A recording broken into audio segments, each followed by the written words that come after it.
1980 के दशक में एक पुस्तक प्रकाशित हुई थी, psychic discoveries behind the iron curtain के नाम से, और वो उस साल की उसके बाद भी कई सालों तक एक बेस्ट सेलर बुक रही थी। उसमें जो विषय उठाए गए थे, उसमें विषय सबसे पहले महत्वपूर्ण तो बात यह है कि उस पुस्तक में उस समय में अग्निहोत्र का भी उल्लेख आया था, क्योंकि उस समय में विदेशों में अग्निहोत्र का प्रचार प्रारंभ हो गया था। उसमें पिरामिड की जो पावर है उस पर काफ़ी खोज हुई थी, उसको प्रकाशित किया गया था, और बहुत सारी ऐसी जो चीज़ें उसमें बताई गई थी। आने वाले समय के एक वो दिया गया था उसमें कि आने वाला समय ऐसा होगा कि आप ऐसे वसंत की कल्पना कीजिए जिसमें हरियाली नहीं होगी, चिड़ियों की चहचहाट नहीं होगी। वसंत ऋतु अपने अपन सबसे अच्छी ऋतु मानते हैं ना, जिसमें भरपूर हरियाली होती है, पेड़ पौधे खुश होते हैं, चिड़ियाओं की चहचहाट होती है, हल्की ठंडी होती है। अक्टूबर से लेकर फरवरी तक का जो समय हमारे यहाँ होता है, तो एक ऐसे वसंत की कल्पना कीजिए जिसमें ये सब कुछ नहीं रहेगा, सूखा समय रहेगा, चिड़ियों की चहचहाट सुनाई नहीं देगी, हरियाली हमको दिखाई नहीं देगी। तो आने वाले समय में जो प्रगति हो रही है उसकी वजह से जो परिवर्तन आएगा, उसका वो जो स्वरूप उस समय में बताया था वो एकदम उस समय के लिए नया था। और अब ये है 80 की बात, आज उसको कितने साल हो गए? 45 साल हो गए। जो कुछ उस समय में बताया गया था कि किन किन चीज़ों की हमको केयर करने की ज़रूरत है, नहीं तो ऐसा दिन आएगा हमारे सामने। आज वो स्थिति हमारे सामने एक तरह से अपन कह सकते हैं कि आ चुकी है। पर्यावरण को लेकर के बहुत विपरीत परिस्थिति ऐसे हमारे सामने आई है, और उस पुस्तक में जो कुछ हमारा प्राचीन था, उन जो कुछ बहुत कुछ छिपी हुई चीज़ें हैं, इसलिए आयरन कर्टन कहा है कि लोहे का पर्दा है जिसके पीछे बहुत सारी खोज होना अभी बाकी भी है, हुई है, और बहुत कुछ होना बाकी है।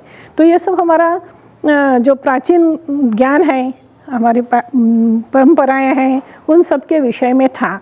आज वो स्थिति हमारे सामने है। आप लोग भी जानते हैं कि कितनी विपरीत परिस्थितियां निर्माण हो गई हैं। तो आज के समय का जो सबसे बड़ा प्रश्न है वो पर्यावरण ही है। पर्यावरण इस विषय पे बहुत कुछ चर्चा चल रही थी। उस समय में 45 साल पहले जब बोला गया था, उसके बाद बहुत सारे लोगों ने ऐसे उसी दौरान में किसी ने कहा था, भविष्यवाणी की थी, वैज्ञानिकों की भविष्यवाणी की बात कर रही हूँ कि 2030 तक मुंबई डूब जाएगा। तो उस समय में वो एक ऐसा मजाकिया बात जैसी लगती थी कि ऐसे कैसे डूब जाएगा, बहुत सारे समुद्र किनारे के देश डूब जाएंगे। बहुत सारी इस तरह की जो बातें कही गई थी वो सब अविश्वसनीय लगती थी। पर 45 साल में वो समय हमारे सामने आ गया है कि जो उस समय बताया गया था वो सारा कुछ आज है। आज बहुत सारे जो ऐसे थे जो जगह वो वीरान हो चुकी हैं, जहाँ कभी समुद्र वो बर्फ़ के पहाड़ हुआ करते थे, ग्लेशियर हुआ करते थे, वो पूरा आज उसमें क्रिकेट खेला जा सके ऐसे मैदान बन गए हैं। ये परिवर्तन आ चुका है। तो इस संदर्भ में अब आपको कुछ पूछना है तो। मेरा एक प्रश्न है, मानव गतिविधियां पर्यावरण को कैसे प्रभावित करती है? पर्यावरण अपने आप को खुद व्यवस्थित रखने में सक्षम है। इसको अपन यूँ कह सकते हैं कि पर्यावरण अपने आप में एक पूर्ण है। उसको उसमें परिवर्तन होते हैं, वो इसको अपन कहेंगे वो ऑटोमेटिक रूप से चलता रहता है। उसको कुछ किसी को संचालित नहीं करना पड़ता। पर्यावरण वो स्वतः अपने आप को मेंटेन करता है, सस्टेन करता है। उसमें एक रिदम है, उसमें खुद में बैलेंस है। जो कुछ भी गड़बड़ होता है उसको को खुद ही सही करने के लिए सक्षम होता है। तो पर्यावरण, जैसे कल आपसे बात कर रही थी तो मैंने पूछा था ना, पंचतत्व जो हैं, पंच महाभूत जिनको कहा, पर्यावरण क्या है? हमारे चारों तरफ जो आवरण है जिसके बीच में हम रहते हैं, नीचे ऊपर चारों तरफ जो है वो आवरण पर्यावरण है। तो वो तो अपने आप में बहुत सक्षम, सशक्त, बहुत ताकतवर है, और उसका कुछ भी बिगड़ता है तो उसको वो ठीक करने में भी सक्षम है। उसको हमारी किसी भी मदद की ज़रूरत नहीं है। हम खुद भी पर्यावरण का एक हिस्सा हैं, पर्यावरण का एक अंग है हम। जैसे पर्यावरण में वनस्पति जगत है, पर्यावरण में वैसे ही मानव जगत भी है, मनुष्य जीवन भी है, प्राणी जगत भी है। तो ये सब पर्यावरण का हिस्सा है। जो पंच तत्वों से पर्यावरण बना है और ये सारा कुछ भी पंच तत्व से बना है, तो इसलिए अपन वो वाली चीज़ों को कोई भी इस्तेमाल करते हैं जो पर्यावरण में घुल मिल जाए और ख़त्म हो जाए। तो पर्यावरण की सारी चीज़ें ऐसी हैं कि जो अपने आप वो अपने को व्यवस्थित कर लेता है। फिर आज हमारे सामने पर्यावरण प्रदूषण जो समस्या है वो किस वजह से है? तो जो आपका प्रश्न है वही उस पर्यावरण प्रदूषण का कारक है। ये तो निश्चित ही है कि किसकी गतिविधियों से प्रदूषण होता है। जो प्रदूषण खुद से ठीक नहीं होता, ऐसा प्रदूषण किसकी वजह से होता है? तो निश्चित रूप से मनुष्य की गतिविधियों से होता है।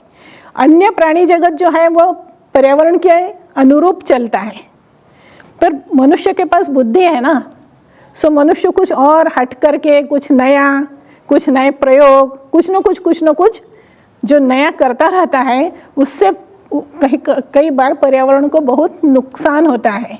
और इसलिए बहुत सारी परेशानियां पर्यावरण में खड़ी होती हैं जिसको अपने आप नहीं भरा जा सकता। अपन ने एक बात देखी थी, देखो अब तुम लोगों के सामने ही ये घटित हुआ है। कोविड के समय में लॉकडाउन का जो पहला 21 दिन का लंबा समय था, तो मानवीय गतिविधियां सारी एक तरह से रुक गई थी। सब अपने अपने घरों में कैद हो गए थे। तो पर्यावरण में बहुत सारा फर्क पड़ गया था। पशु पक्षी बहुत आराम से टहल रहे थे, वातावरण शुद्ध हो गया था क्योंकि गाड़ियां नहीं चल रही थी, सड़क पर प्रदूषण नहीं हो रहा था, सारे कारखाने बंद थे। सब कुछ गतिविधि बंद होने से क्या हुआ? पर्यावरण ने खुद को रिकवर करना शुरू कर दिया, क्योंकि वो करने की क्षमता पर्यावरण में खुद में है। पर वो हम जैसा एक जगह है, हम उसमें ले जाके कचरा डालें तो थोड़ा कचरा डालें, हवा उड़ा देती है। पर हम कचरे का अंबार जब कर देते हैं, तो जैसे दिल्ली में आपने देखा होगा कि कचरे के पहाड़ हो गए हैं। पहाड़ के नीचे गाड़ियां दब गई थी, 2-3 साल पहले की न्यूज़ है। पहाड़ गिरा कचरे का, तो उसके नीचे गाड़ियां दब गई, लोगों की मौत हो गई। वो पहाड़ जो है वो हवा नहीं हटा सकती। तो जो वैसे सामान्यतः सब कुछ होता है उसको तो पर्यावरण खुद ठीक कर लेता है, पर जब मनुष्य अति कर देता है किसी भी चीज़ की कचरा डाल के, तो वो अपने आप ठीक होना कठिन हो जाता है। इसी वजह से आज हमारे सामने पर्यावरण को लेकर के बहुत सारी समस्याएं जो खड़ी हुई हैं, बस उसका सबका कारण मानव की गतिविधियाँ ही तो हैं। मानव की गतिविधियाँ ऐसी होनी चाहिए जो पर्यावरण के अनुरूप हो। जो जिस पर्यावरण में हम रह रहे हैं, कोई भी चीज़, जैसे मैंने कल भी कहा था कि हम सब चीज़ का मेंटेनेंस करते हैं ना, तो पर्यावरण का भी अगर हम मेंटेनेंस करें, यानी पर्यावरण को ध्यान में रख के हम हमारा जीवन जिएं, तो हम ऐसा कोई काम ही नहीं करेंगे कि जिससे पर्यावरण को नुकसान हो।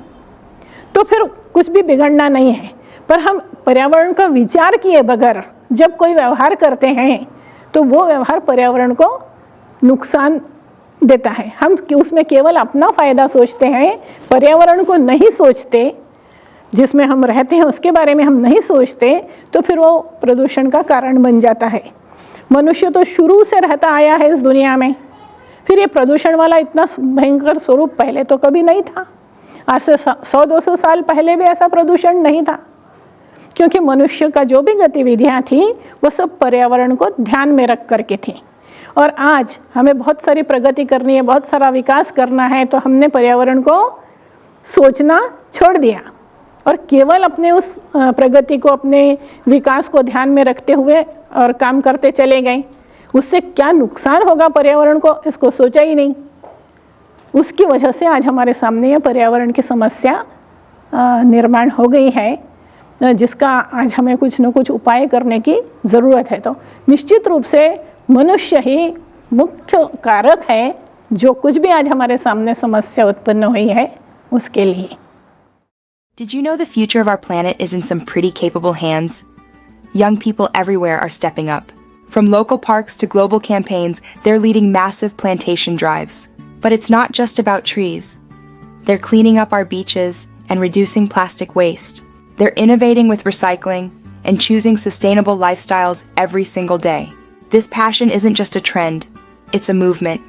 And you can be part of it too. Let's join forces with the next generation and make our earth green again. मेरा एक प्रश्न है, क्या वनों की कटाई से पर्यावरण पर बहुत असर होता है? जैसा मैंने अभी बताया कि पर्यावरण क्या है, सेल्फ सस्टेन इकोसिस्टम है, अपने आप में पूर्ण है। तो पर्यावरण का एक हिस्सा है वनस्पति जगत, और वनस्पति में छोटे बड़े सभी पेड़ आते हैं, पौधे आते हैं। जब हम जंगल कहते हैं तो बड़े बड़े वृक्ष हमारी कल्पना में आते हैं, और ये बड़े वृक्ष, ये जो जंगल हैं, ये क्या है? अमेज़न के जंगल के बारे में आपने सुना होगा कि दुनिया के फेफड़े कहे जाते हैं, जहाँ ऑक्सीजन, मतलब हमारा फेफड़े, पर्यावरण के फेफड़े हैं वो। तो कहीं पर भी जो जंगल है, चूँकि आप जानते हैं ना कि वृक्ष जो है वो कार्बन डाइऑक्साइड अवशोषित करते हैं और ऑक्सीजन देते हैं, तो वो कितने आवश्यक हैं हमारे लिए, अति आवश्यक हैं। बिना फेफड़ों के शरीर कैसे होगा? तो जब फेफड़े कमज़ोर हो जाएंगे तो पर्यावरण का सारा सिस्टम जो है, जो इकोसिस्टम जिसको हम कह रहे हैं, वो निश्चित रूप से प्रभावित होना ही होना है। तो इसीलिए जो वैदिक काल में इस तरह से कहा होगा, आपने यहाँ आसपास देखे भी होंगे, बोर्ड भी देखे होंगे कि एक वृक्ष जो है 10 पुत्रों के समान, ऐसा ही कुछ उसका है दिया हुआ कि उसको कैसे, आपके पास 10 बेटे हैं और एक पेड़ है, तो पेड़ को किस तरह से आपको बेटे जैसा इसको संभालने की ज़रूरत है, क्योंकि प्रकृति को आप जब संभालेंगे तभी आप उसमें संभले रहेंगे। आपने एक अपने से जुड़ा हुआ एक देश है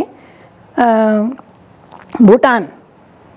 भूटान में उन्होंने अपने संविधान में ही रखा है कि 70% जो है वन क्षेत्र रहेगा और 30% में ही वो जो भी मानवीय गतिविधियां उनको करनी है, जो विकास करना है, वो करेंगे। और इसके बावजूद जैसे अपने अपन वन महोत्सव मनाते हैं ना, वो 70% तो है ही, उस 70% को बढ़ाने के लिए हर साल वन महोत्सव का आयोजन रखते हैं, खूब वृक्षारोपण करते हैं, जबकि जंगल, भरपूर जंगल हैं। और वहाँ आज जैसे अपन देखें तो दिल्ली में 300 और 400 और 450 AQI है, और वहाँ पे 50। वहाँ पर भी कार हैं, वहाँ पर भी सब कुछ जो हम लोग संसाधन जीवन के लिए उपयोग में ला रहे हैं, आधुनिक, वो सब कुछ है। पर चूँकि पेड़ बहुत सारे हैं, वातावरण उस तरह से प्रदूषित नहीं है, तो जीवन में कितना फ़र्क आ जाएगा, कहाँ 400, 450 और कहाँ 50। कितना सहज जीवन होगा, कितने आराम से आपको भरपूर ऑक्सीजन मिलेगी। भरपूर ऑक्सीजन मिलने का मतलब क्या है? आपको तनाव नहीं रहेगा। तनाव का एक मुख्य कारण ऑक्सीजन की कमी है, और ये ऑक्सीजन की कमी निरंतर होती जा रही है क्योंकि वनों की कटाई सतत चल रही है। वन इतने, मतलब ऐसा लगता है ना, सामने देख के तो लगता है ना कि निर्जीव है, वो खुद तो बोलने वाला कुछ है नहीं। पेड़ क्या बोलने वाला है, वो क्या विरोध करने वाला है आपका? इसलिए आप योजना बनाओ कि ये जगह चाहिए और आराम से आरी लो, मशीन से धड़ाधड़ काट डालो, कोई बोलने वाला नहीं है। पर ऐसा नहीं है, प्रकृति फिर बोलती है ना। वो प्रकृति के एक हिस्से को जब आप नष्ट कर रहे होते हैं तो प्रकृति उसको दूसरी तरह से हमारे सामने वो विषय रखती है, जो हमारे लिए ऑक्सीजन की कमी निर्माण होती है। तो समझ में आता है कि कितनी बड़ी गलती मनुष्य के हाथ से हो रही है। उसे जंगलों को बढ़ाना है, उसको घटाना नहीं है, अपने जीवन के लिए और अपने आने वाले आगे की पीढ़ियों के लिए। तो जंगल लोग पहले, आज बहुत सारे ऐसे पौधे आ गए ना अभी तो, कि आज आप आम आज लगाएंगे और साल भर बाद आपको आम का पेड़ में आम मिल जाएंगे। चीकू का पेड़ लगाओ, 2 साल में चीकू मिल जाएगा। ऐसे आज बहुत विकसित करके पौधों को ऐसा किया गया है। पर पहले जो पौधा लगाता था तो हमेशा ये कहा जाता था कि पौधा हम लगा रहे हैं, हमारी अगली पीढ़ी के लोग इसके आम खाएंगे। पर वो अगली पीढ़ी के लगाते थे ना, संभालते थे ना, क्योंकि वृक्ष होना चाहिए। आज लोगों को बहुत शौक है बागवानी का, लोग बहुत सारे बगीचे में फूल लगाते हैं, ये हरियाली अलग है। और जो वृक्ष हैं यानी बड़े पेड़, उनकी पूर्ति वो ऑक्सीजन जो बड़े पेड़ देते हैं वो ये हरियाली नहीं देती, ये हमें सिर्फ आँख का सुकून देती है। हमें ऑक्सीजन तो किससे मिलेगा? उन बड़े पेड़ों से, और लकड़ी भी उन्हीं से मिलेगी। और आज सफाई किसकी हो रही है? तो उन्हीं जंगलों की सफाई हो रही है। अपने यहाँ भी 2-3 जगह भारत में ही चल रहा है ना जंगल कटने का, और उसका काफ़ी विरोध भी हो रहा है। आज जनता इसके लिए जागरूक हो गई है कि ये एक पेड़ आप लगाओ, उसको बड़ा होने में 10-12 साल लगते हैं, काटने में, आरी से काटने में, और आज की मशीन की आरी से काटने में 1 मिनट का समय लगता है। तो 10-20 साल की जो मेहनत होती है वो 1 मिनट में ख़त्म हो जाती है। ये सब हमें किसको भुगतना पड़ेगा? मानव ने जो गतिविधियाँ की जिससे प्रदूषण हुआ है, वो प्रदूषण या मानव ये जो गलतियाँ कर रहा है उसको भुगतेगा कौन? मनुष्य ही भुगतने वाला है उस सबको। तो इसलिए ये तो जो जंगल हमारे पास हैं, जैसे अक्सर हो जाता है कि जंगलों में, जो उसको दावानल कहते हैं, जंगलों में जो आग लग जाती है। पिछले साल आपने देखा होगा ऐसे जंगल की आग ऐसी भड़की, अमेरिका की ही बात है, कहाँ किस देश की, कि बहुत सारे VIPs के जो मकान थे वो तक उसमें जल गए, वो कंट्रोल ही नहीं कर पाए। कितने हवाई जहाज लगा दिए ऊपर से पानी डालने, वो आग को रोकने के लिए, पर नहीं रोक पाए, और बहुत बड़ा नुकसान उस जंगल की आग ने कर दिया। तो प्रकृति हमको इस तरह से जवाब देती है। जब हम प्रकृति के साथ खिलवाड़ करते हैं तो हमें जवाब तो मिलता है। सामने से पेड़ ये नहीं कहता कि तुम अगर मुझे काटोगे तो मैं तुम्हें काटूंगा, पर वो काटता तो है। अगर हम उसे काटते हैं तो कहीं ना कहीं वो हमको काटता है। ये बात हमें याद रखने की ज़रूरत है, क्योंकि पेड़ भी क्या है? वनस्पति जगत क्यों कहा गया है? आप सब चूँकि साइंस के विद्यार्थी हैं तो आप जानते हैं कि पेड़ों में भी जीवन होता है, वो सजीव हैं। हम उनकी हत्या कर रहे हैं तो वो वैसे सक्षम नहीं है अपनी बात कहने के लिए, पर वो अपनी बात पर्यावरण के माध्यम से हमें कहते हैं। तो जंगल तो बढ़ाने चाहिए, जितने जंगल हम बढ़ाएंगे हमारी समस्या का समाधान होगा उतना। तो जंगलों को तो जितना बढ़ाएं उतना ज़्यादा हमारे लिए ऑक्सीजन का जो एक निश्चित लेवल है, 21% ऑक्सीजन है पर्यावरण में, वो 21% मेंटेन होनी चाहिए ना। जो जिनके माध्यम से वो मेंटेन होती है वो पौधे ही तो है, पेड़ ही तो है। अगर हम उनको नष्ट करेंगे तो हम हमारे लिए संकट पैदा करेंगे। तो इसलिए वनों की कटाई का तो बहुत ज़्यादा परिणाम पर्यावरण पर होता है, बहुत ज़्यादा। वही बादलों को आकर्षित करते हैं, बरसात का कारण वो होते हैं। सब कुछ पर्यावरण का जो इकोसिस्टम है उसका एक बहुत महत्वपूर्ण हिस्सा जंगल है, पेड़ है। इसलिए पेड़ जहाँ कहीं भी होंगे, वो वैसे भी अपने को पेड़ों के पास जाएं तो बड़ा शांति मिलती है, सुकून मिलता है। एक व्यक्ति हैं जो खेती पर काम करते हैं और वो सोना मिट्टी बनाते हैं। खाद बनाने के उनकी पद्धति जो है उसे सोना मिट्टी कहा जाता है। वो मिट्टी जो पद्धति से बनाते हैं वो पद्धति कौन सी है? जंगल में जो मिट्टी तैयार होती है, क्योंकि जंगल में क्या होता है, वहाँ तो कोई नहीं है ना, पत्ते समेटने के लिए पत्ता गिरा, उसके ऊपर फिर पत्तों का ढेर, फिर पत्तों का ढेर, फिर वो मिट्टी में समा जाते हैं। अत्यंत उपजाऊ मिट्टी होती है जंगल की मिट्टी, इसलिए वहाँ पेड़ अपने आप ख़त्म भी होते हैं तो बनते भी हैं अपने आप। उसको कोई पानी नहीं देता। जंगल में जाके कौन पानी देता है पेड़ों को? पर नए पेड़ बराबर पैदा होते हैं और बड़े भी हो जाते हैं। वो हमारे किसी प्रयास से नहीं होते, वो इतनी सशक्त मिट्टी तैयार होती है कि जिससे वो पेड़ अपने आप पनपते हैं जंगल में। वैसे मिट्टी बनाने के लिए हमको बहुत मेहनत करनी पड़ेगी, क्योंकि वो वैसे मिट्टी 10-20 साल में बन करके तैयार होती है।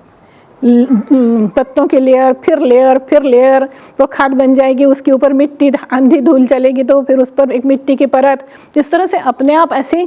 इसलिए उस मिट्टी को वैसी खाद बनाने के लिए या वैसी मिट्टी तैयार करने के लिए उन्होंने एक प्रयोग किया और उस मिट्टी को नाम दिया सोना मिट्टी, क्योंकि वर्षों के प्रयास से उस तरह की मिट्टी तैयार हो सकती है। तो जंगल क्या है? जंगल तो अपने आप में बड़ा खजाना है हमारे लिए। इसलिए जंगलों का संरक्षण होना चाहिए, बल्कि नए नए जंगल तैयार करने की कोशिश हमारी होनी चाहिए, क्योंकि पर्यावरण को अगर हमको सुरक्षित रखना है, पर्यावरण में हम आराम से रह सकें या व्यवस्था करनी है, तो जंगल उसका एक महत्वपूर्ण हिस्सा है। इसीलिए उनको फेफड़े कहा गया है पर्यावरण के लिए। मेरा एक प्रश्न है, ग्लोबल वार्मिंग से हमारी कृषि पर क्या प्रभाव पड़ रहा है? जलवायु परिवर्तन का तो सभी चीज़ों पर प्रभाव हो रहा है। जलवायु परिवर्तन की वजह से मौसम चक्र हमारा बिगड़ गया है और हमारी कृषि पूरी तरह से मौसम पर ही अवलंबित है। समय पर बारिश होना चाहिए, समय पर ठंड पड़ना चाहिए, तो और जिस समय गर्मी की ज़रूरत है गर्मी होना चाहिए। तो हमारे यहाँ का विशेषकर भारत का जो 3 मौसम का जो पद्धति है वो बड़े समय पर हुआ करती थी किसी समय में। आज से 50 साल पहले भी समय पे बरसात हुआ करती थी, पूरे समय तक हुआ करती थी। फिर समय पर ही इसको लेकर के बहुत सारे लोगों ने खेती को लेकर के उक्तियाँ लिखी हुई हैं, वो सब क्योंकि सब टाइम पर होता था। आज का समय जैसा नहीं था। ग्लोबल वार्मिंग ने सबसे मौसम चक्रों को बिगाड़ दिया, और जब मौसम चक्र बिगड़ा तो खेती पर उसका परिणाम होना तो स्वाभाविक ही है, वो होना ही होना है। तो कृषि उसकी वजह से काफ़ी प्रभावित हुई है। असमय जब, और दूसरा एक हमने भी प्रयास किया है मनुष्य का, फिर गतिविधि वाली बात आई कि हमने बेमौसम भी बहुत सारी चीज़ें उगाना शुरू कर दिया है। हमको ज़्यादा से ज़्यादा उस ज़मीन से लेना है, तो हमने बीजों में परिवर्तन किया, उसके जेनेटिक्स में परिवर्तन किया, जेनेटिकली मॉडिफाइड बीज हम बनाए। तो बहुत सारा कुछ जो खिलवाड़ किया गया है प्रकृति के साथ, ऐसा कहना चाहिए, उसने वो ग्लोबल वार्मिंग का कारण भी वो बना है, और उसकी वजह से हमारा जो एक व्यवस्थित ढंग से खेती हुआ करती थी वो आज नहीं होती है। बहुत अच्छे खाद डालते हैं लोग, बहुत अच्छे बीज डालते हैं, और फिर भी मौसम की मार किसान को परेशान कर देती है। ये ग्लोबल वार्मिंग का कृषि पर बहुत बुरा परिणाम हो रहा है, और आगे चल कर के ये परिणाम और ज़्यादा विपरीत परिस्थिति हमारे सामने निर्माण करेगा, ऐसा दिखाई दे रहा है। तो कृषि तो पूरी तरह से उसके साथ जुड़ी हुई है, प्रकृति के साथ में, और भारत में विशेष करके, क्योंकि सब जगह सिंचाई नहीं है, और है भी तो सिंचाई का कई जगह साधन है, कई जगह नहीं है। सूखे में भी खेती होती है जो पूरी तरह से मौसम पर अवलंबित होती है। तो समय पर बरसात नहीं आई, समय पर बोनी नहीं होगी, समय पर कटाई नहीं होगी, या अगली फसल समय पर बोई नहीं जाएगी। तो कृषक इन सब परिस्थितियों से बहुत परेशान हैं, और फिर बहुत सारे नए नए रोग बीमारियां खेतों में आ गई हैं। जैसे मनुष्य के पास भी बहुत सारी बीमारियां आ गई हैं ना। ये जो मौसम चक्र बिगड़ा है, इसने हमारा भी तो सारा सिस्टम गड़बड़ कर डाला है।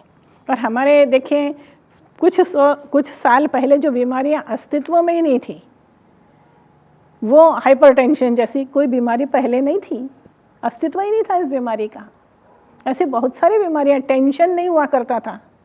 आज जो एंग्जाइटी होती है वो एंग्जाइटी नहीं हुआ करती थी, ये तो था ही नहीं। बहुत सारी बीमारियां शारीरिक और मानसिक अस्तित्व ही नहीं रखती थी। ये सब हमें इस ग्लोबल वार्मिंग की देन है, ये बीमारियां। ऐसे ही पौधों के साथ भी बहुत सारी नई नई बीमारियां पैदा हो गई हैं, और इसके लिए बहुत ज़्यादा कीटनाशकों का इसलिए इस्तेमाल करना पड़ रहा है कि वो बीमारियों से अपनी फसल बचाएं। फसल किसान को बचाना इसलिए ज़रूरी है कि वही उसकी आय का साधन होता है, तो वो कीटनाशकों का उपयोग करता है, और कीटनाशकों का उपयोग करके वो और ज़्यादा पर्यावरण को हानि पहुंचा रहा होता है और नुकसान कर रहा होता है पर्यावरण का। तो जैसे होता है ना, एक बिगड़ा उसको सही करने के गए तो दूसरा बिगाड़ दिया, उसे सही करने गए तो और तीसरा और हमने बिगाड़ दिया। तो एक ऐसा चक्र बन गया है जिसमें सही होने का तो कुछ भी नहीं है, और बिगाड़ना और बिगाड़ना और बिगाड़ना, इस क्रम से ही हम चल रहे हैं। मतलब हम कुल मिलाकर के क्या कर रहे हैं कि जिस डाली पर बैठे हैं उसी को कुल्हाड़ी से काट रहे हैं। ऐसी परिस्थिति आज की है। जो जलवायु परिवर्तन है, ये कुछ चीज़ें प्राकृतिक हैं, क्योंकि प्रकृति में हमेशा से परिवर्तन तो होते ही रहे हैं, पर प्राकृतिक से ज़्यादा मनुष्य निर्मित बहुत सारी समस्याएं जो हैं वो हमारे लिए परेशानी का कारण बन गई हैं। तो खेती पूरी तरह से उससे प्रभावित है। खेतों को, अपने कृषि को अगर हमको सही करना है तो हमको वही पर्यावरण को पहले सही करना पड़ेगा, हमारा जो सारा सिस्टम पहले जैसा होना चाहिए इसके लिए प्रयास करना पड़ेगा। और इसके लिए मनुष्य क्या प्रयास कर सकता है? मनुष्य प्रकृति से नहीं लड़ सकता, प्रकृति बहुत ताकतवर है और मनुष्य उसके आगे बहुत बौना है। कितना भी वो प्रकृति को जीतने की कोशिश करे पर फिर भी प्रकृति उससे बहुत ज़्यादा बहुत मतलब कल्पनातीत इतनी ज़्यादा ताकतवर है। तो प्रकृति के साथ चलना ये मनुष्य को सोचना पड़ेगा कि जो कुछ भी करना है प्रकृति को साथ में लेके करना है और प्रकृति के अनुरूप करना है। तो उसने सबसे पहले तो खेतों में जहर देना बंद करना चाहिए, खेत को जैविक की ओर ले जाना चाहिए। लोग इस तरह के प्रश्न करते हैं कि फिर अनाज का उत्पादन कम होगा तो फिर क्या होगा। ये चिंता करने का विषय नहीं है। आज हमें हमारी ज़मीन बचानी है, हमें हमारा पर्यावरण बचाना है, क्योंकि ये नहीं बचाया तो हम नहीं बचेंगे। जब हम नहीं बचेंगे तो गेहूँ काई के लिए चाहिए हमें। तो इसलिए उन्हें सबसे पहले तो हमें अपनी प्रकृति को बचाना है, ज़मीन को बचाना है, हमारे जल को बचाना है, हमारे वातावरण को बचाना है। तो सस्टेनेबल एग्रीकल्चर की ओर हमें जाना चाहिए जिसमें स्थायित्व हो। जो मिलता है वो आज मिलेगा। अभी तो क्या होता है, खाद की लेयर बिछा करके बीज डाल करके हम निकालते हैं और आगे चल करके ज़मीन बंजर हो जाती है तो गेहूं का दाना नहीं उगता। तो ऐसी सारी ज़मीन अगर हम बंजर कर देंगे तब क्या खाएंगे। तो हमें वो सब जो खराब कर रहे हैं उससे बचने की ज़रूरत है। यही हम कर सकते हैं कि हम नुकसान न करें। हम अगर कुछ लाभ नहीं कर सकते, कुछ ठीक नहीं कर सकते, तो कम से कम हम नुकसान करना तो बंद करें। फिलहाल हम जो कर सकते हैं वो यही कर सकते हैं। तो खेती के दृष्टि से भी किसानों को इसी की ओर आना पड़ेगा, जागृत होना पड़ेगा और खेत को नुकसान पहुंचाना, ज़मीन, पर्यावरण, पानी सबको ख़त्म करने का ये जो प्रयास है इसको रोकना पड़ेगा। और जो पुरानी पद्धति हमारी थी, गोबर का खाद और अन्य पेड़ पत्तियों से जो खाद बनाया जाता था, जो कुछ भी जो है पुरानी पद्धति, उसको हमको फिर से अपने खेतों में लाना पड़ेगा। इस सब को लेकर के अपन देखते हैं विदेशों में बहुत सारी जागृति आ चुकी है, हमारे यहाँ भी ऐसी नहीं है। हमें उसकी ओर आना पड़ेगा, हमें अपनी चीज़ें बचानी पड़ेंगी, तो खेती भी सुधर जाएगी। Today we talk about our only home, Earth. Our actions are harming it, but we can change that, starting now. I promise to use less water when I brush my teeth and take shorter showers. And I'll always find a trash can for my wrappers, never littering, so our planet stays clean. Let's be green heroes. We can plant trees, walk or cycle instead of driving, and say no to single-use plastic. Reduce, reuse, recycle. Save Earth, save our future. मेरा एक प्रश्न है, पर्यावरण संरक्षण में युवाओं की क्या भूमिका होनी चाहिए और हम क्या कर सकते हैं? आपका प्रश्न बढ़िया है। असल में अब सब कुछ आप ही लोगों को करना है। जो बिगाड़ना था, जो बिगाड़ने वो तो बिगड़ गया है। अब आगे न बिगड़े इसके प्रयास भी आपको करना है, और जो बिगड़ गया है उसे कितना सुधार सकते हैं उसके लिए भी आप ही को प्रयास करना है। तो पर्यावरण की चर्चा तो आप स्कूल से कॉलेज आ गए तब तक आप हमेशा हर साल पर्यावरण इस विषय पर कुछ न कुछ डिबेट होती है, आपकी कोई चर्चा होती है, कुछ न कुछ चलता है, बहुत सारी चीज़ें आप जानते हैं। पर हम जब जितना जानते हैं उससे महत्वपूर्ण यह है कि हम कितनी बातें अपने व्यवहार में लाते हैं। बोलने को तो हमने भाषण दे दिया कि प्लास्टिक का उपयोग नहीं होना चाहिए, पर क्या आज भी हम कोई सामान लेते हैं तो पन्नी में लेके आते हैं क्या? तो ये इस बात के लिए हमको जागृत होने की ज़रूरत है कि जो हम चर्चा करते हैं वो केवल कुछ नंबर पाने के लिए नहीं है, वो हमारे जीवन के साथ जुड़ी हुई चीज़ है। जब पर्यावरण शब्द यानी पर्यावरण यानी सबसे हमारा घनिष्ठ कुछ अगर है तो वो पर्यावरण ही है। तो वहाँ का कोई भी परिवर्तन हमारे लिए बहुत घातक भी हो सकता है और हमारे लिए बहुत अच्छा भी हो सकता है। तो जो चर्चाएं आज तक आप करते आए हैं, जो इन विषयों को जो कुछ आपने पढ़ा है, उसमें अपनी भूमिका यह है कि हम अपने स्तर पर हर बात के लिए प्रयत्न करें। जैसे प्लास्टिक से बचने का प्रयास हमारा होना चाहिए, हम कहीं पर भी कचरा न करें, या जैसे हमारे खेतों में अगर आग लगाई जाती है तो हम अपने बड़ों को बताएं कि इस तरह से आग लगा करके खेत को वो नहीं, पराली जो जलाने वाला अपन देखते हैं दिल्ली में सबसे ज़्यादा प्रदूषण उसकी वजह से हो जाता है। और खेत में जब हम आग लगाते हैं तो खेत की जो सतही मिट्टी पूरी जल जाती है, मिट्टी के जलने से क्या होता है, जो ऊपरी सतह पे बीज अपन कितना अंदर डालते हैं, 2 इंच, इससे ज़्यादा नीचे तो डालते नहीं हैं। तो जो सक्रिय कीटाणु जो हमको माइक्रोस्कोप लगा कर के भी नहीं दिखाई देंगे, ऐसे कीटाणुओं से भरी हुई है ज़मीन पूरी। जब हम एक मुट्ठी मिट्टी उठाते हैं तो उसमें लाखों कीटाणु होते हैं।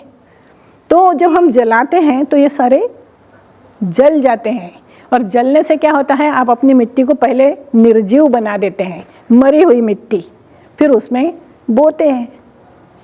ऐसे बहुत सारी गलतियां हम जो हमारे आसपास हो रही हैं, या हम खुद कर रहे हैं या हमारे अपने कर रहे हैं, हमें उनको रोकने का प्रयत्न करना चाहिए, उनको उन चीज़ों को समझाने की कोशिश करना चाहिए।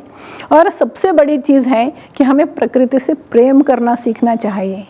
प्रकृति अगर हम अच्छी रख सकते हैं तो ही हम अच्छा जीवन जी सकते हैं।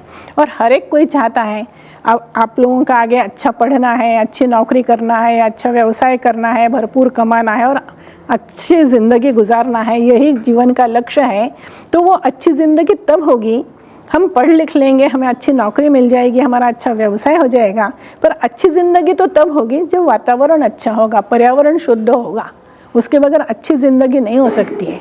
बीमारियां अगर हमारे साथ आज जुड़ी हुई हैं, हमारे परिवार के लोगों के साथ बीमारियां जुड़ी हुई हैं, हम सतत तनाव में हैं, हम सतत मानसिक रूप से परेशान हैं, तो जो कुछ भी हम कमा भी रहे हैं, हमारे पास भी है, उसका भी हम आनंद नहीं ले सकते।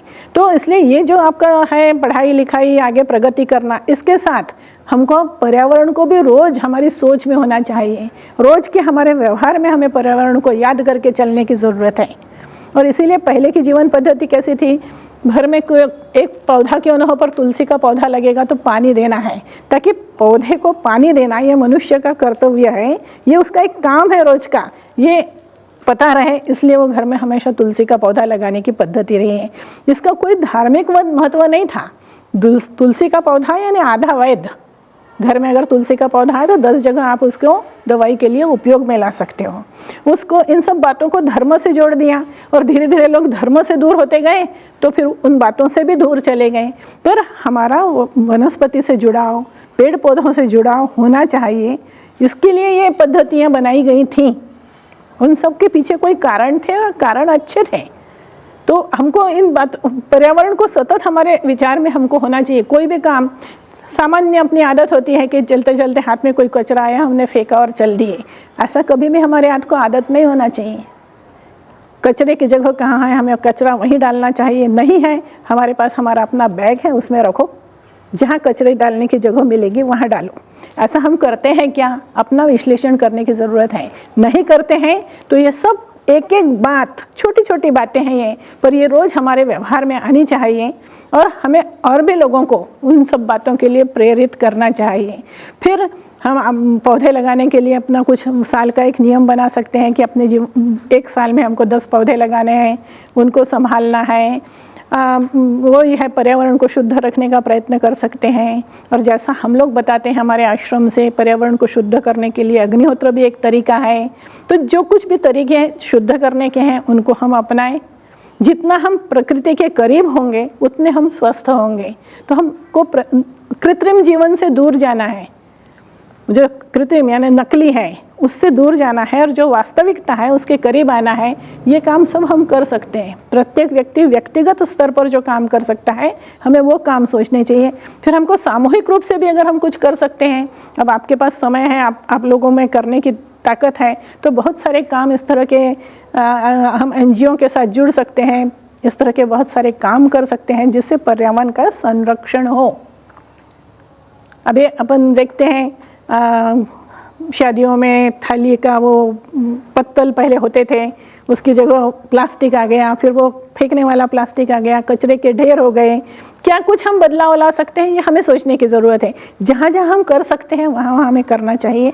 हम अगर करेंगे तो हमें देख करके दूसरे भी करेंगे, और इस तरह से हम बहुत कुछ है करने के लिए आप लोगों के पास में, क्योंकि आपके पास बहुत समय है करने के लिए। आप उस सब विचार में आपको एक चीज़ हमेशा रखने की ज़रूरत है कि पर्यावरण संरक्षण हमारा दायित्व है। पर्यावरण को स्वस्थ रखना हमारा दायित्व है, हमारा कर्तव्य है।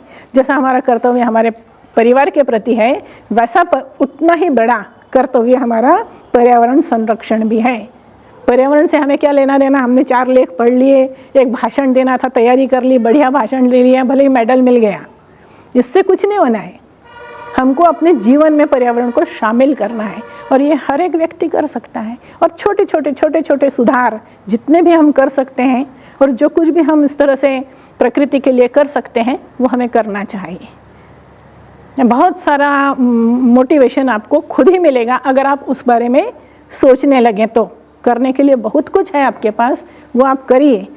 आप ही को करना है, क्योंकि ये पर्यावरण का जो विकृत स्वरूप हमारे सामने आया है उसको भी आपको भुगतना है और आपके आगे वाले लोगों को भी भुगतना है। तो इस सब से हम अपना बचाव करें और आगे के लिए भी हम कुछ अच्छा वातावरण बना सकें, इसके लिए हमें प्रयास करने की ज़रूरत है। ये बहुत महत्वपूर्ण विषय है, ये छोटी बात नहीं है, ये बहुत बड़ी बात है जिस पर हम बात कर रहे हैं अभी। ये बहुत महत्वपूर्ण, हमारे जीवन से जुड़ी हुई सबसे महत्वपूर्ण मैं तो कहती हूँ, बाकी सब बात का है। अगर आपके परीक्षा में 2 नंबर कम आए तो कुछ बिगड़ना नहीं है, पर पर्यावरण के प्रति का दायित्व जो आपका है वो, उसमें अगर आप चूकते हैं तो आपका बिगड़ेगा, ये निश्चित है। तो पर्यावरण सबसे महत्वपूर्ण है हमारे जीवन में। पर्यावरण की सोच लेकर के हमें जीना चाहिए, पर्यावरण से प्रेम करना चाहिए। इतनी सुंदर प्रकृति ईश्वर ने बनाई है, उसका हमको आनंद लेना चाहिए। अभी आपको घूमने जाना हो तो आप कहाँ जाएंगे घूमने? जहाँ नदी है, जहाँ पहाड़ है, जहाँ हरियाली, वहीं जाएंगे ना। वहाँ सबको सुकून मिलता है ना। कौन ऐसा है जिसको वहाँ जाके आनंद नहीं आता? कोई नहीं ऐसा, सबको आनंद आता है। तो ये सारा बना रहे, जो खराब हो गया है वो फिर से बन जाए, इसके लिए हमें प्रयास करने की ज़रूरत है।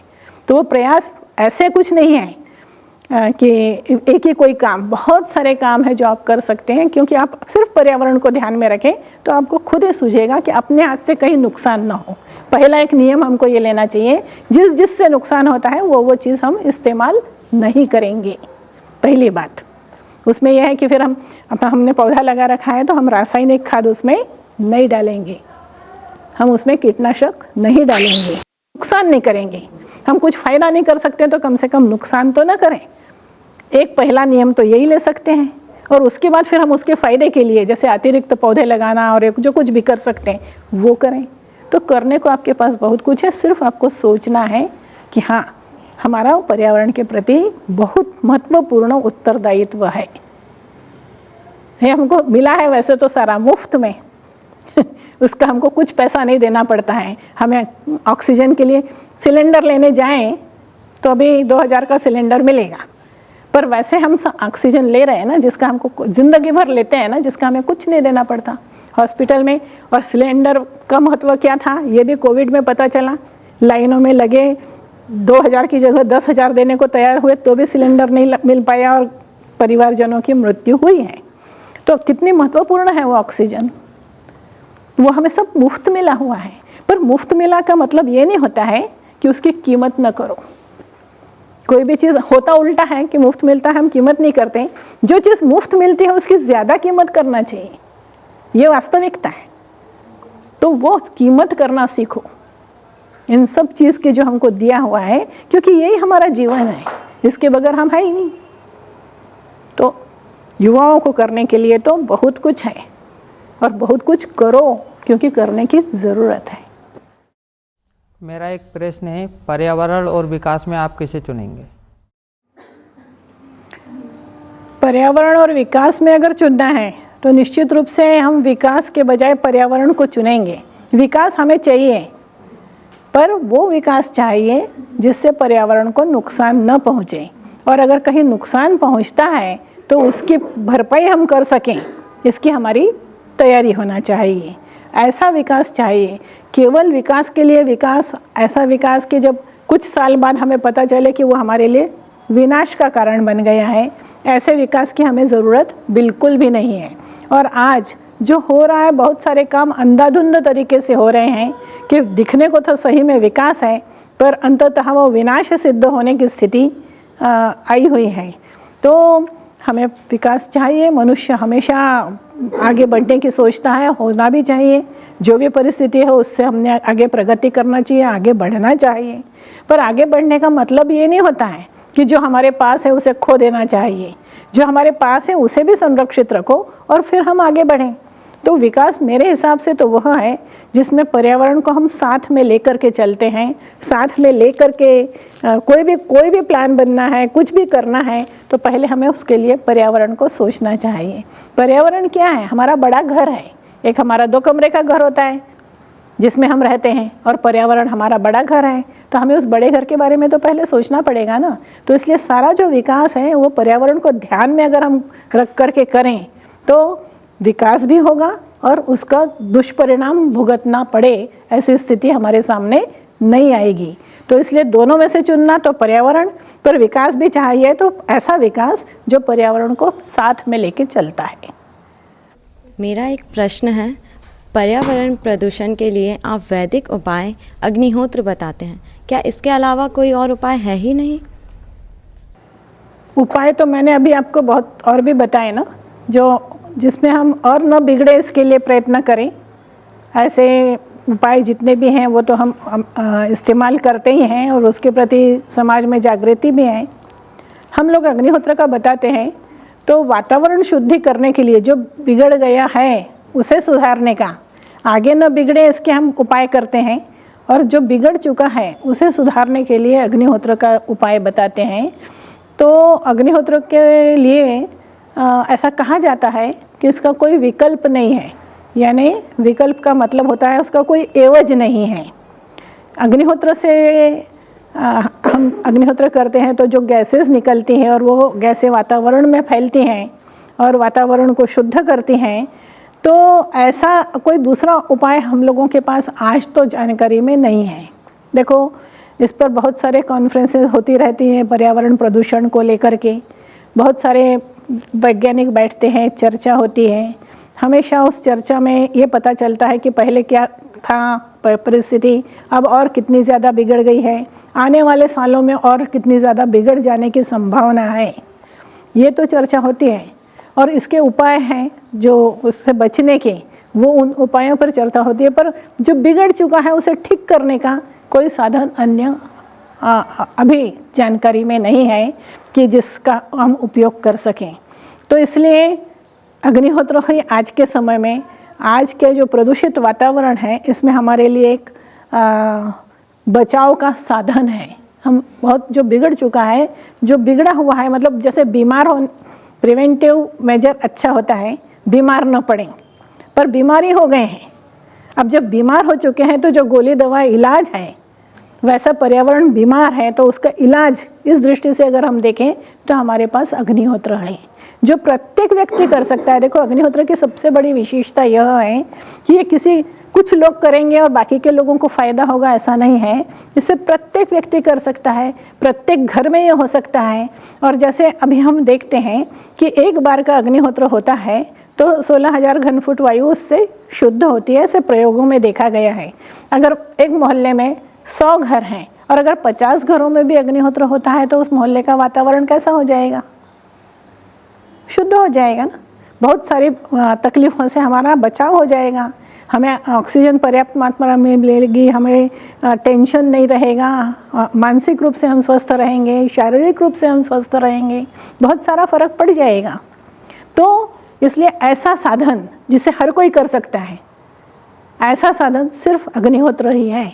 अग्निहोत्र के लिए ज़रूरी नहीं है कि आपको संस्कृत आती हो, अग्निहोत्र के लिए ज़रूरी नहीं है कि आप पढ़े लिखे हों, अग्निहोत्र के लिए ज़रूरी नहीं है कि आपका अपना निजी मकान हो तो ही आप कर सकें, अग्निहोत्र के लिए ज़रूरी नहीं है कि आपके एक निश्चित उम्र हो, कुछ भी नहीं है अग्निहोत्र के लिए बंधन।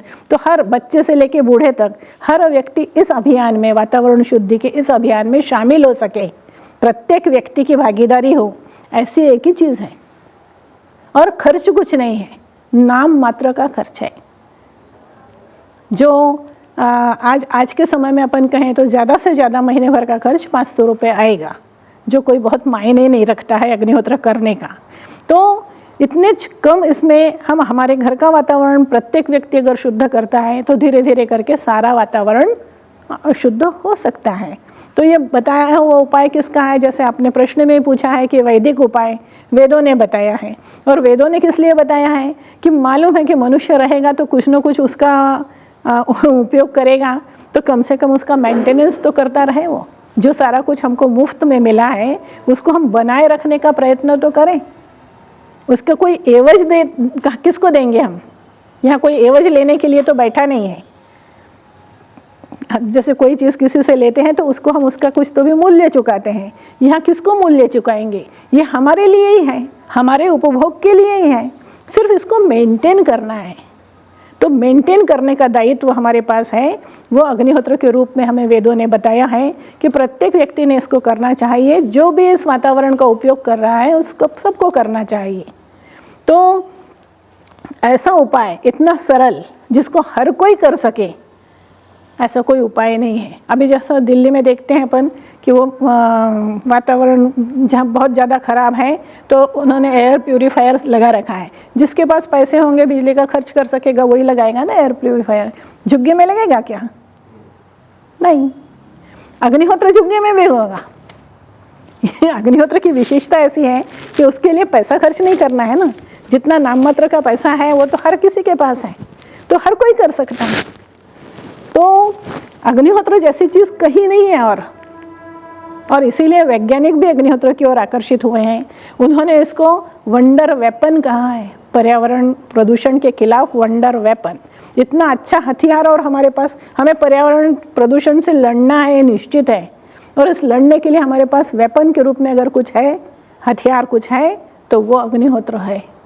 इसके अलावा कोई नहीं।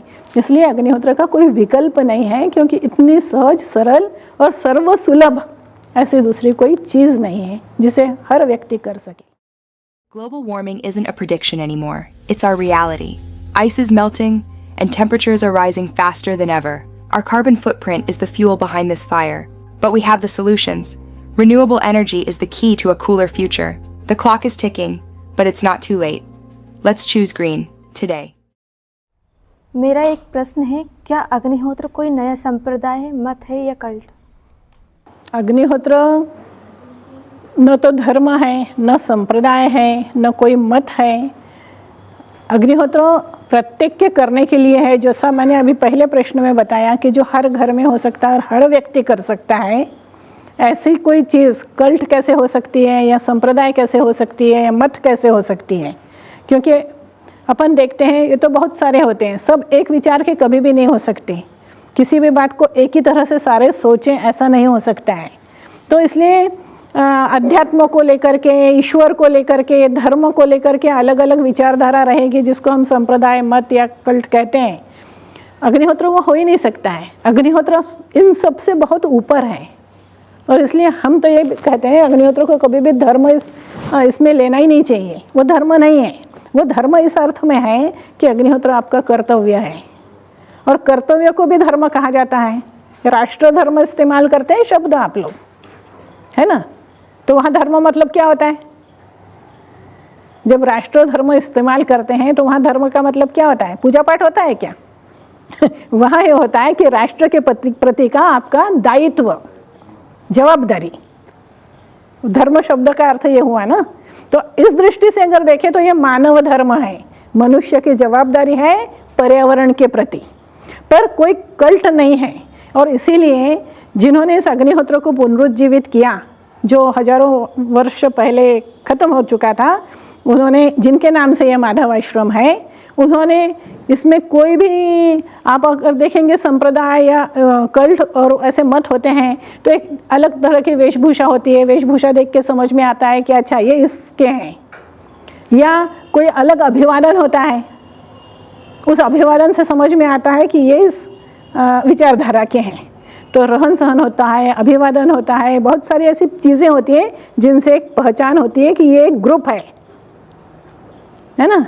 या कोई लोग अपने उसके साथ परिवार शब्द लगाते हैं कि परिवार है, पर परिवार भी सीमित ही होगा, है ना, ग्रुप भी सीमित ही होगा। एक तरह के वेशभूषा वाले, मतलब ऐसा, इसको अपन विभाजन कहेंगे मनुष्यों में, ऐसा कोई विभाजन अग्निहोत्र के साथ नहीं है। हर तरह की वेशभूषा वाला, हर तरह का अभिवादन करने वाला, हर किसी भी गुरु को मानने वाला, किसी भी धर्मों को मानने वाला, ईश्वर में विश्वास न करने वाला, ईश्वर को न मानने वाला, हर कोई अग्निहोत्र कर सकता है, हर कोई। इसलिए हम शब्द इस्तेमाल करते हैं ना कि अग्निहोत्र कोई करता है तो उसे हम कहते हैं अग्निहोत्री है। तो पर अग्निहोत्री का मतलब एक अग्निहोत्र करने वाला होता है अग्निहोत्री का। और इसीलिए कोई भी हमारे यहाँ जैसे कोई कार्यक्रम होता है तो उसमें कभी भी ऐसा नहीं होता है कि केवल अग्निहोत्री आए, क्योंकि जो आज अग्निहोत्र नहीं कर रहा है वो भी कल का अग्निहोत्री है, क्योंकि उसे अग्निहोत्र करना पड़ेगा। अगर उसे शुद्ध वातावरण अपने घर में करना है और आनंद की ज़िंदगी जीना है, ये फ़ायदा लेना है, ये हमारे फ़ायदे की चीज़ है। ये फ़ायदा अगर हमें लेना है तो हमें अग्निहोत्र करना पड़ेगा। तो हर कोई व्यक्ति जो दुनिया में करता है और नहीं करता है, जो करता है वो तो है ही अग्निहोत्री, जो नहीं करता वो कल का अग्निहोत्री है। तो कोई एक विभाजन नहीं है यहाँ। उन्होंने कभी नहीं चाहा कि एक समूह बनाओ, एक समूह के मुखिया हो जाओ, कोई मुखिया नहीं है यहाँ। यहाँ आश्रम में कोई गुरु नहीं है, यहाँ कोई मंत्र नहीं दिया जाता, ऐसा स्वरूप यहाँ इस आश्रम का नहीं है, क्योंकि अग्निहोत्र सबके लिए है। वो दुनिया की कोई भी भाषा बोलने वाला व्यक्ति हो, किसी भी वेशभूषा का हो, किसी भी धर्मों को मानने वाला हो, उसका खान पान कुछ भी हो, ये सबसे कोई मतलब नहीं है। ये केवल मनुष्य के लिए है और इसका संबंध सिर्फ पर्यावरण प्रदूषण को दूर करना है, उसका उद्देश्य। और पर्यावरण प्रदूषण यानी हमको स्वस्थ करना है, खुद को। हम हमारा जीवन अच्छे से जिएं, हम शांति से रहें, हमारे दिमाग में शांति रहे। जो आज अपन देखते हैं ना सब जगह लड़ाई झगड़े मार काट, वो सब मनुष्य का जीवन थोड़ी है, वो तो पशुओं का जीवन है। तो हम मनुष्य हैं तो हम मनुष्य की तरह जी सकें, इसके लिए अग्निहोत्र है। इसलिए अग्निहोत्र को जब उन्होंने शुरू किया तो उन्होंने उसका लक्ष्य रखा घर घर में और जन जन तक, हर एक आदमी तक।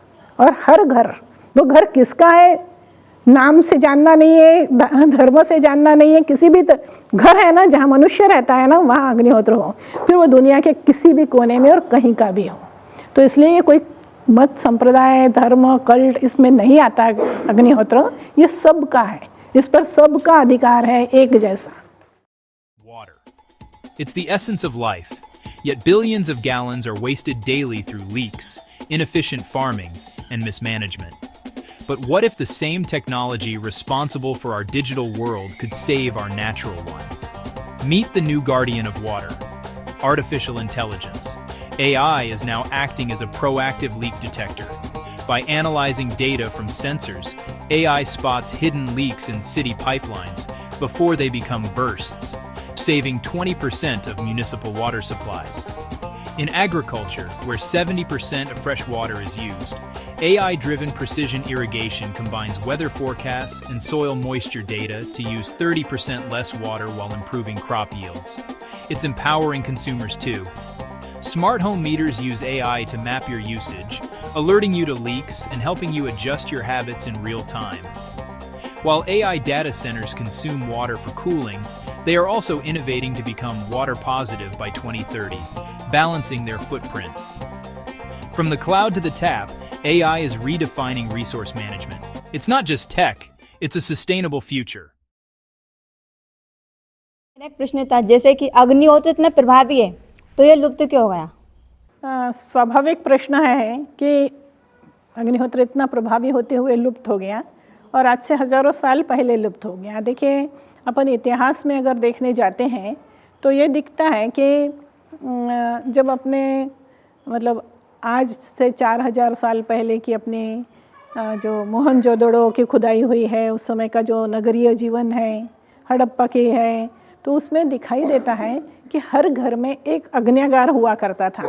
यानी हर घर में एक कमरा ऐसा होता था जिसमें अग्नि की स्थापना होती थी, अग्नि उपासना होती थी। तो 4000 साल पहले का तो प्रमाण हमको दिखाई दे रहा है कि अग्निहोत्र हुआ करता था, हवन हुआ करते थे।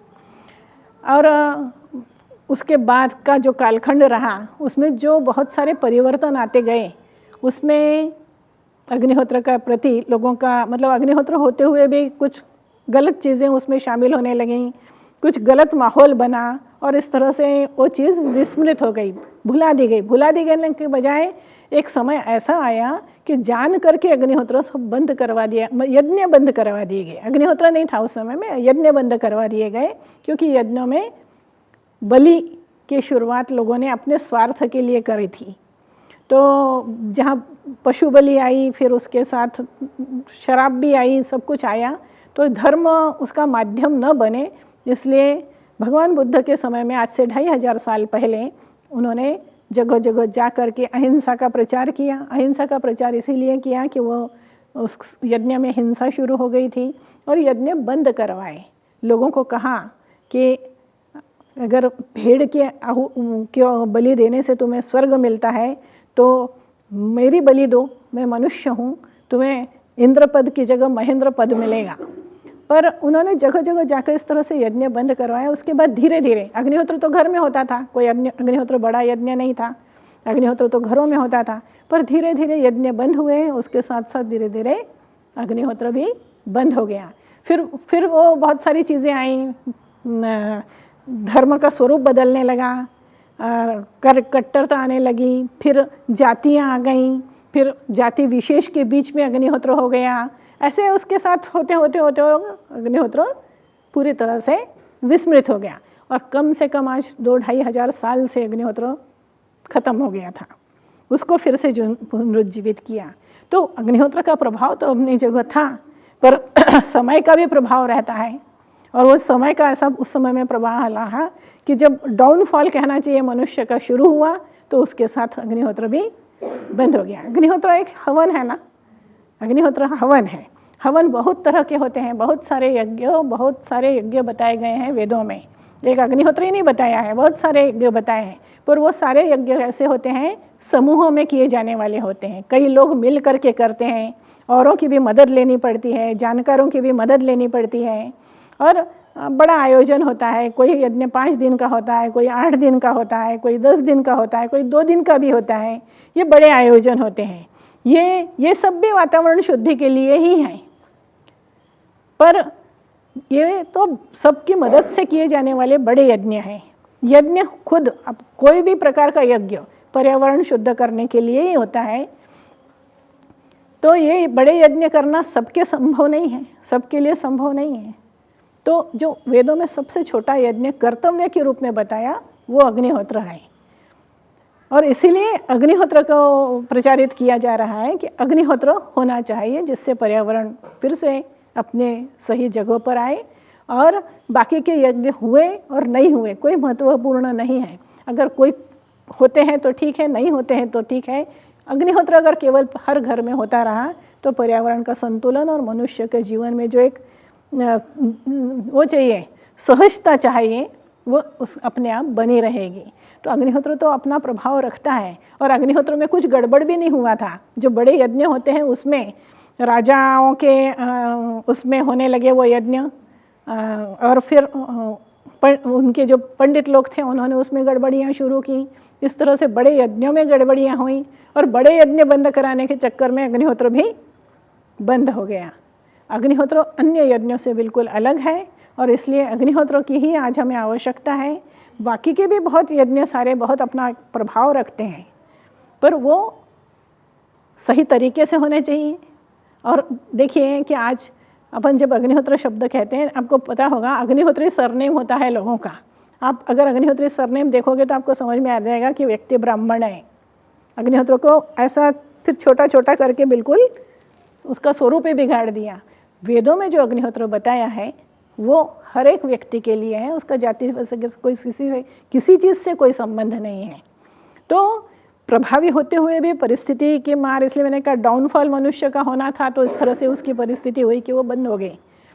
आज फिर उसको जागृत करने की ज़रूरत है। हमारे पास एक हमारे हाथ में दिया हुआ एक इतना अच्छा साधन है कि जिससे हम हमारी आज की समस्या का सामना कर सकें।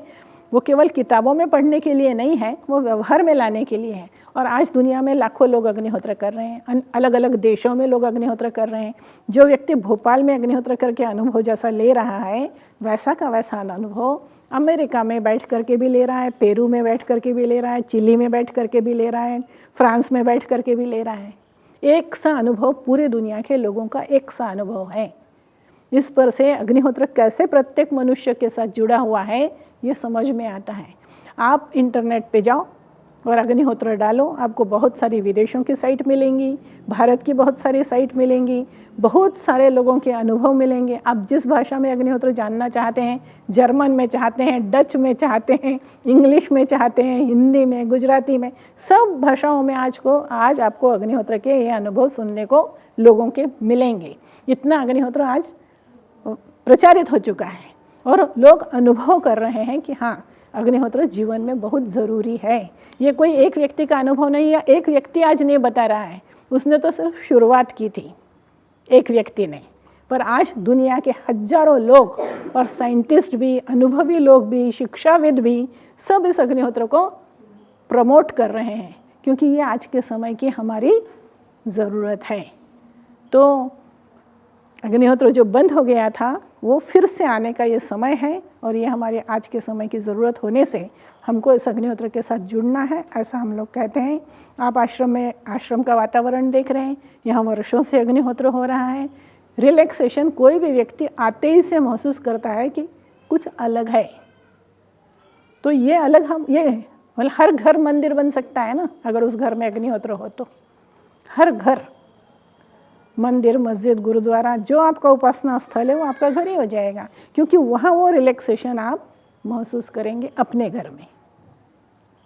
तो अग्निहोत्र हमारी आज के समय की ज़रूरत है, और इसीलिए उसको बहुत सरल स्वरूप में बताया है, ताकि हर कोई व्यक्ति उसके साथ जुड़ सके और करे।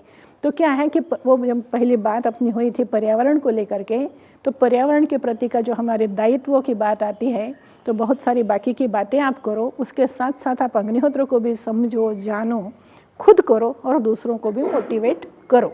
हर एक आदमी ने ये करना है, और ऐसा ही अग्निहोत्र का प्रचार पिछले 50-60 साल से हुआ है कि लोगों ने दूसरे को मोटिवेट किया है। हमारे यहाँ कोई भी वैतनिक कभी भी कर्मचारी के रूप में प्रचारक नहीं रहा है, एक पैसा भी प्रचार के लिए दिया नहीं गया है किसी को कि इसका प्रचार करो, फिर भी पूरी दुनिया में फैल गया और आज इंटरनेट पे छा गया। ये अग्निहोत्र की ताकत है।